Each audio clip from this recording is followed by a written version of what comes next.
I'm Jackie Page. So And it might as well be New York over there. It's like snowing. It's a snowstorm today. yeah, it's today and supposedly tomorrow too. And it's supposed to snow again come Monday. I'm just over all of this. Like, Oh man, it won't stop. I think we got more snow this year than any other year. I honestly would not be surprised. I believe you 110% because last year we only had like one snowstorm, and this won't stop coming. And that's the crazy thing. It's just like every week it's more snow and more snow. And I'm like, where's spring and summer at? Like, this is crazy. I'm from North Carolina, so I'm not used to this. They try to finish up. But North Carolina's snowing now too. And you saw what happened in Texas. Yeah. This is like places that never used to get snow. This is crazy. And I said last year, like when all the pandemic stuff was happening, I'm like, I feel like because everybody has just been in the house and everything is kind of clearing up, that I feel like the world is kind of doing a reset, and we're getting some of this reset with all this snow. That's a possibility. Because what happened is I live in Miami, and when it first started, it was like a good 2-3 months that you didn't even see a boat. You ain't seen nothing because everybody was in the house. Nobody had permission to do nothing. And I was just saying, I was looking at the water like, I think God is just cleaning everything. Like this, he's just cleaning this up because, the pollution, Miami, of course, is beautiful. But if you go to some of the islands, it's way more, the water's more bluer because they take care of the pollution better. Yeah. We don't do that. Yeah. So you have some big things going on today. I saw you post on IG stories and on Twitter that you are linking up with Trilla. Yay! Congratulations on that. That's dope. So Tell me, how did that come about, and what will we be getting with this live show that you'll be hosting? Well, the Trilla show is going to be a masterclass on the music business. So I'll focus every week on a different aspect of the music business and tell them my experience, whether I won or I lost, and just give you an insight that you wouldn't be able to get nowhere else but through Fat Joe's eyes. You know what I mean? And we partnered up with Trilla. And I'm excited. I've been working a lot with Trilla lately, and we did the Pepsi Challenge, which was a contest for up-and-coming artists. So, I'm cool with Trilla right now. Dope. Talk about level up in 2021. I mean, Trilla, you got your own IG show that you do on a regular basis. Where did the idea and the thought for like this IG show come from? Because like you have been coming hard with this. Well, what happened, thank you. What happened was we was in the house. We were stuck like everybody. I wasn't big on social media. I would just post a little picture or two. And then when it happened, I went on live one day. And my daughter put me on live. I didn't even know how to go on live. So my daughter's 14. She puts me on live. And the interaction, I seen so many people asking questions, and the next day we went on live again around the same time. And then the next thing we noticed, we was like, let's make this a show. Let's go on live every day. And it gave us something to do because we were stuck home. So it became therapeutic. And from there, I was like, let me see if I can invite some of my guys and my friends. And then it turned into Dr. Fauci or whoever you name, Lala, Alicia Keys, Mike Tyson, Floyd Mayweather, whoever you name, they came through the show. Yeah. Do you get nervous, like interviewing? I mean, you're a star in your own right, but I feel like we always have that one person where we're like, oh my God, I can't believe. So do you ever like get nervous before you hop on to just have these very candid conversations? I would say no 95% of the time. And so last night I had Coco from SWV. She grew up in my projects on my same block. That was not nervous. That was more like, I wanted to be professional. Mm-hmm. I wanted to be a journalist and informative, but at the same time, all these feelings was going on in front of me because I knew her before we were famous, her and me. And that's very hard because I've been doing this a long time. So I was like, wow. Like it was just a surreal feeling, you know, interviewing her yesterday. And I knew people who grew up with us was watching, the whole hood was watching. It was a different type of celebration on there, you know? Yeah. It was a dope interview, I will say that. Thank I you. mean, you've had some heavy hitters. You just named like Mike Tyson, Lee Daniels, Kodak Black. Like you've had some heavy hitters. Lil Who is that Uzi. one person? Lil Uzi Vert, Dr. Fauci. Like we're talking Well, COVID. Lil Uzi was the biggest one. You know, when I was on live with him, it was like 88,000 people. He Yeah. doesn't I used do to interviews. He doesn't do interviews. And so what's weird is when they called me and they were like, yo, you should interview Uzi. You know, we know you would do him right. We know you would do him right. And I was like, oh, little Uzi wants to get on. And he gets on the phone and said, I'm coming on tomorrow night at 8 o'clock. I was like, oh shit. And it was like, I was like, that was like the interview of the year for me, you know? And because everybody wanted to know about the pink diamond. This guy's so big. And I was just like, I was, you know, I was really, really blessed. But they know I have a thing with all artists, with anybody that comes on, is it's always about positivity. Yeah. It's always about the light. It's never about dragging nobody down or playing nobody. It's always fun and lifting everybody up. And that means everybody, the viewers, the artists, everybody. That's just my thing. No, and it really does like make your show just that more special because like you said, you're not trying to go for the clickbait. I mean, you end up getting it anyway because people feel comfortable. So they're just having those candid conversations with you. But no, just the fact that you're coming from a place of positivity is huge because we don't get that a lot anymore. So, yo, kudos to you. Yeah, I've been trying to change the DNA of hip hop journalism, to be honest with you. And just letting them know if the artist could trust you as a journalist and you're not jamming them up, they will give you something that will go viral just out of respect and say, wow, this is different. This guy, like I got called one time from Maya. And so, you know, Maya don't talk to people and she's just like real. Yeah. She's real reserved. And, you know, I know her from doing shows with her, you know, whenever I rock with Ashanti. And she was like, I want to do your show, Joe. And I was like, you want to do my show, Maya? And she was like, yeah. And I was like, well, Maya, you know, I ain't with the, you know, I'm with the positive. She says, I know. That's why I want to do your show because I know you're always positive and you're respectful. I watch your show. So, you know, that makes people who normally wouldn't want to do it. Tonight I got Vivica Fox. Oh, that's going to be real good. I got to study for Vivica. I know Vivica's whole life, but I want to, this got to be a real one. Right. No, I get it. You want to do it justice as well. You should want to do it justice. Is there that one person that you haven't had on your show yet that you are just like dying? Like, who is that one person you just got to talk to that you just can't wait to sit down? When the show blows up, so when we get it like on Netflix or Amazon or something like that, definitely Beyonce, you know? Yeah, I want to do that with Beyonce. And I just feel like my approach to journalism is so old-fashioned, but so necessary now. Yeah. So you know how now we throw up somebody's face on IG as happy birthday. It ain't, we don't call them no more, sing happy birthday. Yeah. If we throw your picture up or we text you, hey boo, happy birthday. So to me, old fashioned is actually really new. So the reason why Clubhouse, the app, is so successful is people ain't been talking to each other for the last 8 years. And now you get to talk. So, you know, with Beyonce, it would be some old fashioned talking about how she grew up. And how did her father train her? And how did she know she was a star when she was looking in the mirror? And what? And then and you would be like, wow, this is dope.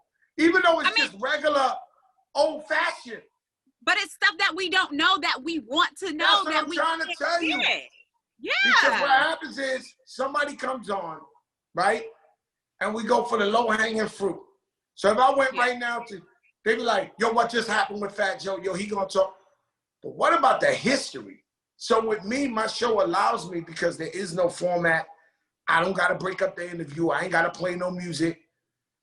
I wanna let somebody who thought, I wanna let somebody who thought they knew about Fat Joe, who thought they knew this artist and they've been following, learn something new every time. Yeah. Yo, Ma, could you call Ernest and tell him I'm doing interviews, Ma? Please. Now, that's my father. If not, he'll go 70 times in a row, right? Nah, he won't stop. That's awesome. My dad is the same way. Like, he will call and call and call. I'm like, yo. You understand? I told my dad and my mother, I said, listen, they got this thing now. When you call, the phone tells me you call. And if I'm on an interview or I'm doing something, I swear to God, I will call you right back immediately when it's over. You don't got to call me 18 times. Over and over and over again. Like, what? Like, yo, they won't stop. Yeah. Thank God we got them, you know? Yeah, this is true. So with the show, I know you said like you would love to get like a bigger platform like a Netflix or Amazon. Have you talked to an Amazon or I Netflix linked up with Diddy. And so it's on Revolt every week, Tuesday at 10 p.m. Eastern. But I linked up with Diddy, partnered up with him, so he could go out there and pitch the deal to like the Netflix, the Amazons, and all that. So we in the process of getting to that. And we got a lot of guests, not just Beyonce that I want to interview. I want to interview some serious guests out there. You know, that I haven't brought on the show. I just been saving it for like the big show. You know, the J-Lo relationships, the Jay-Z relationships, the Drake relationships, you know, I've been saving those for like the big platform, you know? We want to see it. Hopefully by the end of the year, midsummer, we can I hope so. I'm ready. I'm ready. And honestly, we are too, because you have been giving, like you said, I mean, you've just been giving like fresh new content that we haven't been getting for a very long time. So it would be dope to see you on like the Amazon, the Netflix, just like a Red Table Talk Facebook situation where it's just candid. Let me ask you a question that'll help my ego. Do you consider me a journalist? I will say, the first time I watched one of your episodes, I was taken aback. Because I'm like, I know Fat Joe as the rapper. Like, that was what I was expecting. To see you sit down and have these conversations in a positive way and still get the clickbait and not rub anybody the wrong way. And like you said, I can see that you've done your research. I'm like, Joe is like, Fat Joe is out here. He's giving it to the dog. Yeah. He's serious. Yeah. And we do that. It comes across. We do that with everything. We're very, very competitive. So say me, Khaled, Remy, the whole Terror Squad DNA has always been competitive. Yeah. It's up for anything, though. I mean, anything. We try to win every time. You know, yesterday I was watching Khaled. He was on live, and he was, you know, Khaled started DJing at Jamaican festivals, Fully Loaded and all that in Jamaica. So like Khaled's like a fake Jamaican, you know, he really thinks he's Jamaican, right? You go to his house, it's Jamaican all day, the music, right? And so, but yesterday he was playing some of his dub plates, and he got me hyped because I was like looking, I was in. My wife was like probably like, yo, if you don't stop, bro, like, cause you know that's my brother, but I'm not just doing it because he's my brother. He was playing the hottest Jamaican dub plate, Sizzler, Booja. I was like, yeah, boy, that's what I'm talking about. I'm looking at the phone. I'm like, it's like, kill him, man. Bumba Clyde, head top. And he's going in there talking this thing, and he's pulling it up, and I'm just like, yo, and then later on that night, last night, when I talked to him, because he told me he had watched the Coco interview, I was like, I was like, yo, Khaled, man, you was sound clashing today. You was rare. Your talk was rare. He was like, yo, man, you know, everything competition for us. Everything competition. That's the way it is. I mean, listen, it's working. It really is. Thank you. Like, it's working. We love I love watching you. I love how you deliver. I love like how you just interact. It's refreshing. It's something we haven't seen in a long time. So Wow, you're doing thank you. your thing. Keep doing it. Thank For you. real. Thank you. Thank you. I appreciate it. Question. We gotta get into the new joint with DJ Khaled and Rihanna. Sunshine. Sunshine, the light. It's fire. Ah, We need summer here so we can get them summer vibes because it is a whole entire vibe. you know, all we do is like so many people going through so much with this COVID. People are depressed. And we just try to make music to inspire the people and uplift the people. Mm-hmm. And make those records that your mother used to dance to in the living room. Is heavily inspired by like D Nice. Okay. You know what D Nice is doing? Yeah. That's you know, I'm making a soundtrack for the Big Show. And that's the lead single, Sunshine. It's just, everything is just to make people feel good, feel nice. And it's taking off. People love it. It's fire. When I tell you, when I heard it, I was like, oh, this is a vibe. Like, I'm like, I need to be in my car, windows down, sun needs to be out, and I need to be writing. Like, that's the vibe that I get from it. I love it. Like, thank you again. We try to rush. So you know how you do your Instagram thing and you waiting for Throwback Thursday because you found a dope throwback picture? What if you threw it out on Monday and said, I don't care about Thursday. I'm ready to let this thing go now, right? But what would we call it? No, I'm just saying, we got to wait till Thursday and we got to fly throwback because everybody goes Throwback Thursday. Yeah. What if you just said, yo, I found this picture and I don't care. I'm going to let it go on Monday, right? So that's what Sunshine the Light is. The record was supposed to be the summer anthem this spring, and we said, F that, man. We dropping this joint in January. We bringing the summer early. It's been, especially considering that here in DC, it's snowing and sleeting, and like it's giving me a little bit of sunshine on this snowy day.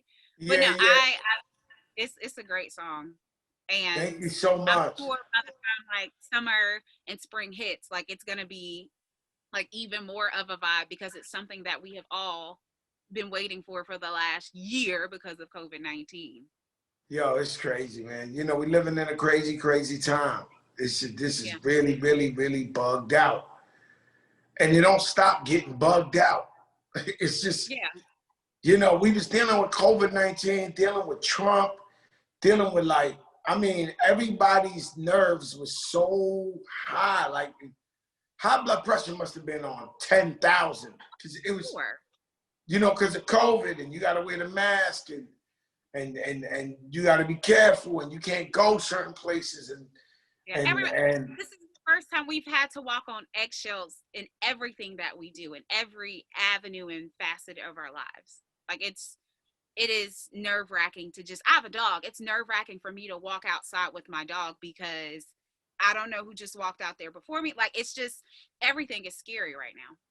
Especially in the elevator. I'll never get in the elevator without a mask. I'm the same way. Because it's enclosed. So with us, we got a routine. Every day I got to take that elevator to get to the garage for my car. And man, we throw that mask on. We don't even talk in that elevator. As soon as we get out, we can take it off, get in the car. Like, so far, it's been so good for me. A lot of people I know have had COVID and fought through it. Thank God me and my whole family never caught it.